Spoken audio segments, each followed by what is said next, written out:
Hey, it's Checkmate here with another how-to tutorial for the Die in the Dungeon demo. At the end of a run, the stats screen will rank your victory, assuming you didn't die.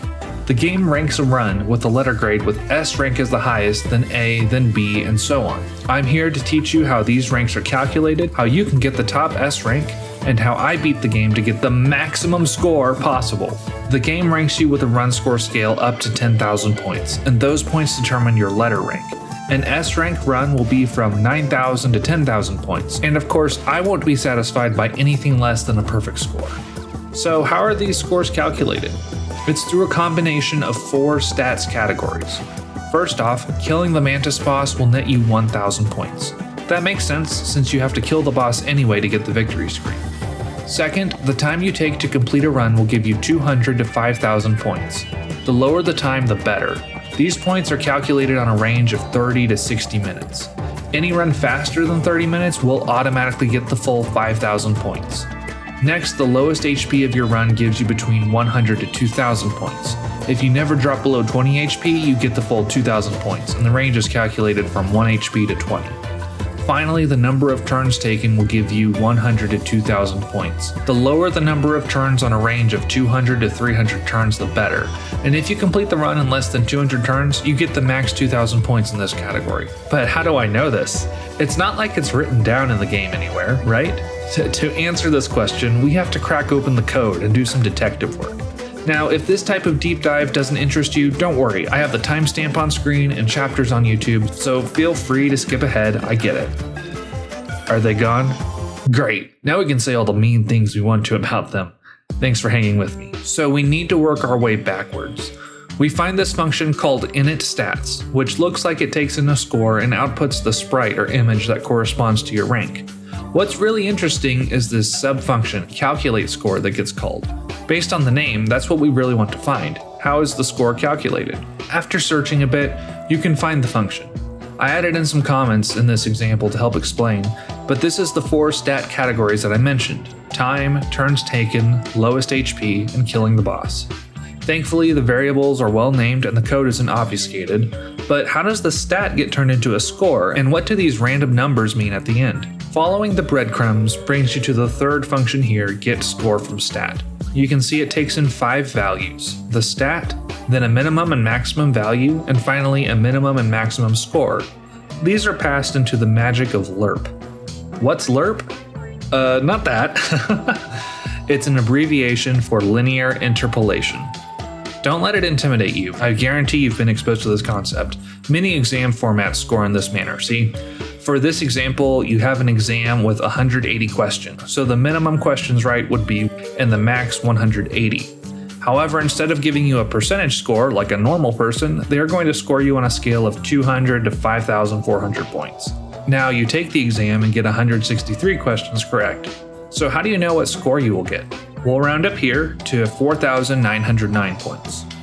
So to use an example for the game, the minimum seconds is 1,800, which is 30 minutes, and the max is 3,600 seconds, which is an hour.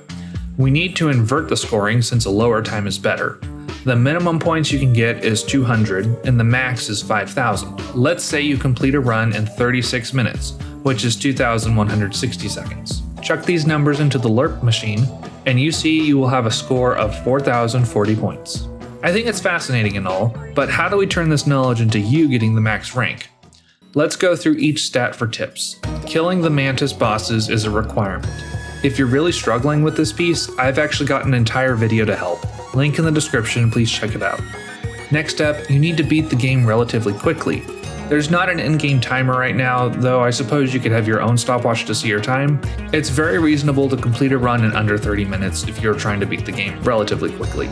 But if you're having trouble in this category, I have a full speedrun how-to video to get your run completed in 10 or 20 minutes easy that I will link in the description. Please check it out. In terms of turns taken, this is super easy.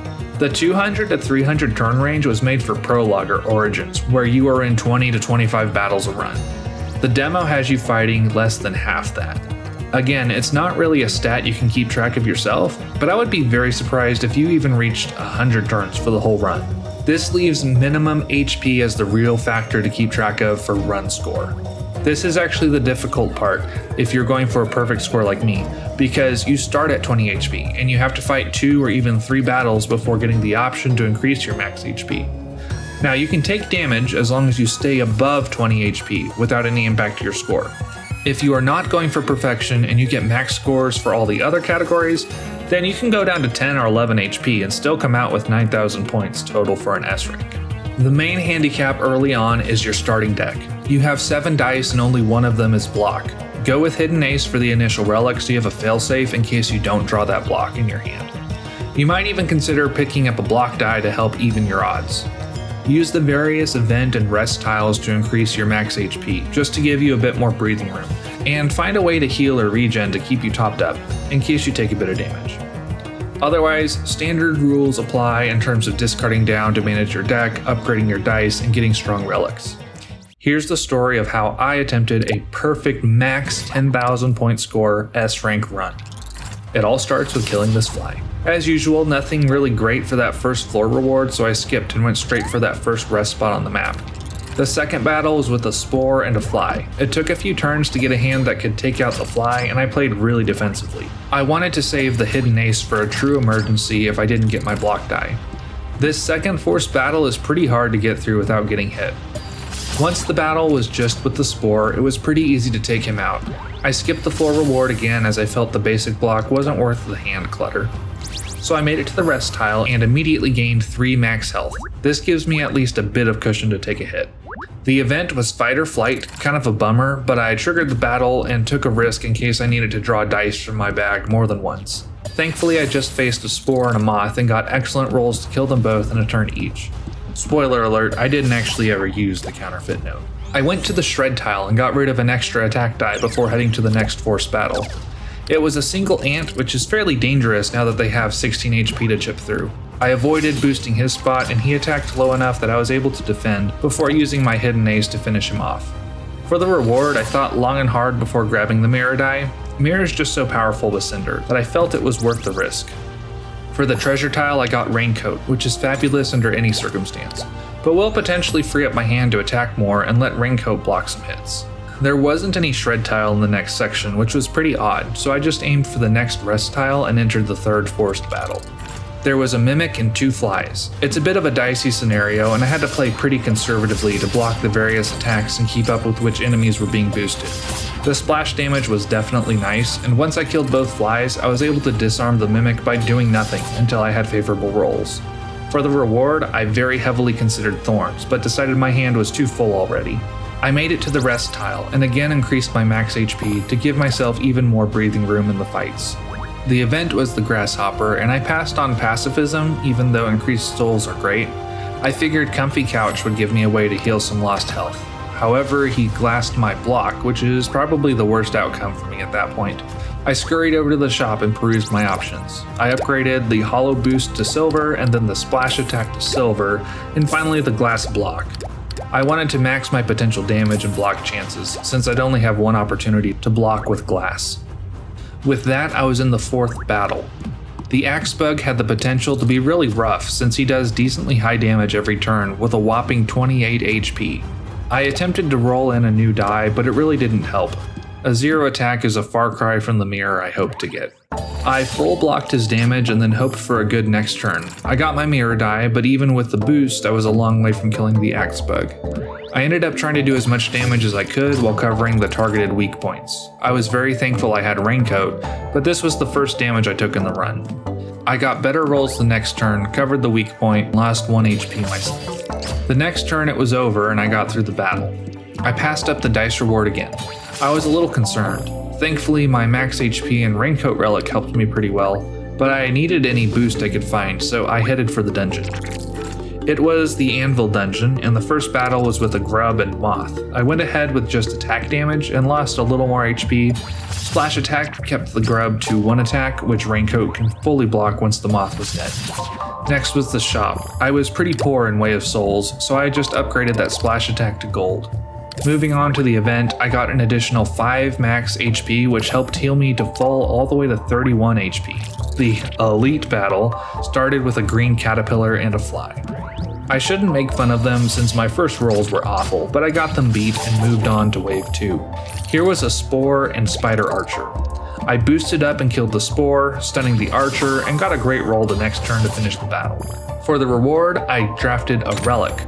Star Yo-Yo is really awesome, but I didn't have a crazy boosting build, and I wasn't going to achieve the perfect run by exploiting the boss fight, so I went with the Dorito. Then I drafted a Silver Glass Heal Die, which I figured is better than no heal die. First on my list was the Shred Tile. I then realized how much I really needed that tile. I had too many dice, but I also had Mirror, which was faulty, Heal with Glass, and Block with Glass. I ended up taking the glass off the block, which I figured would make my battles more sustainable. The event got me some free souls, which was great, and I had a perfect roll to get to the rest tile. I changed up the splash attack configuration to roll 3s and take advantage of the Dorito. Then on to the mandatory elite battle. There was a Spore and a Mage. Already my Dorito-powered splash attack was having great effect. I killed the Spore first turn, stunning the Mage, who was dead next turn anyway. Wave 2 was a Moth and Grub. I was able to follow a similar pattern as earlier. I had enough attacks to finish off the Moth, and then the Grub is not much of a concern to me, as my Raincoat brushes off his 3 attack every turn. I skipped the Shadow Cloak, and then skipped on the new dice offered. Then time for another shopping spree.